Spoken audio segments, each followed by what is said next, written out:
ஒரு பசுமை நிறைந்த காட்டின் மத்தியில் ஒரு அழகான நீர் ஓடை இருந்தது. அந்த காட்டின் மத்தியில் லில்லி மற்றும் மாரோவின் வீடு அமர்ந்திருந்தது. அவர்கள் காடு மற்றும் அந்த நீரோடை பக்கத்திலெல்லாம் அமர்ந்து ஓடியாடி விளையாண்டு தன் அன்பை பரிமாறிக்கொண்டிருந்தனர்.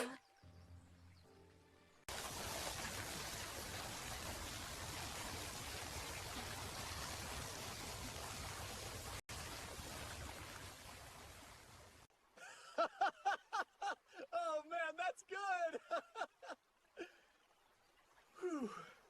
Can't beat days like this.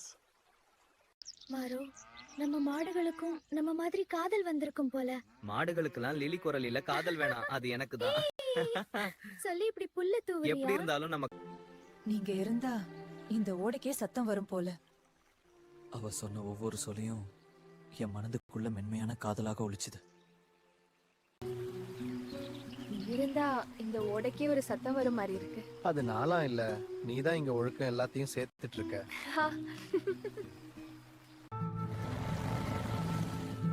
Tea வாசம் இப்பவே வந்துருச்சு. ஒரு கப் நம்மோட ஒரே கப் தான் வச்சா சூடுதான், ஆனா ருசி. நான் பாதைக்கு முன்னாடி பாக்க. நன்றி மாரோ, நல்ல நாள கொஞ்சம். என்ன அவன் இப்படி பயந்த மாதிரி இருக்கான்? மனசு அமைதியா இல்லையே.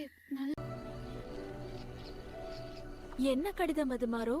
யார் அனுப்பிருக்காங்க? நாளைக்கு பேசுவோம்.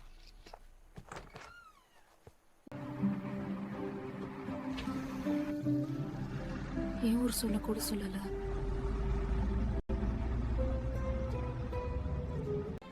எதுக்கு ஒரு சொல்ல கூட சொல்ல?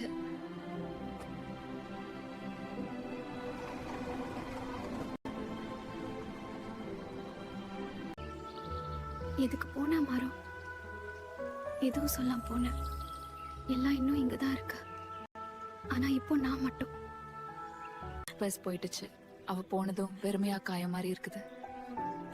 உங்க அப்பா மிக மோசமா இருக்காரு. உடனே நகர மருத்துவமனைக்கு வரணும். அதனாலதான் சொல்லாம போயிட்டான்.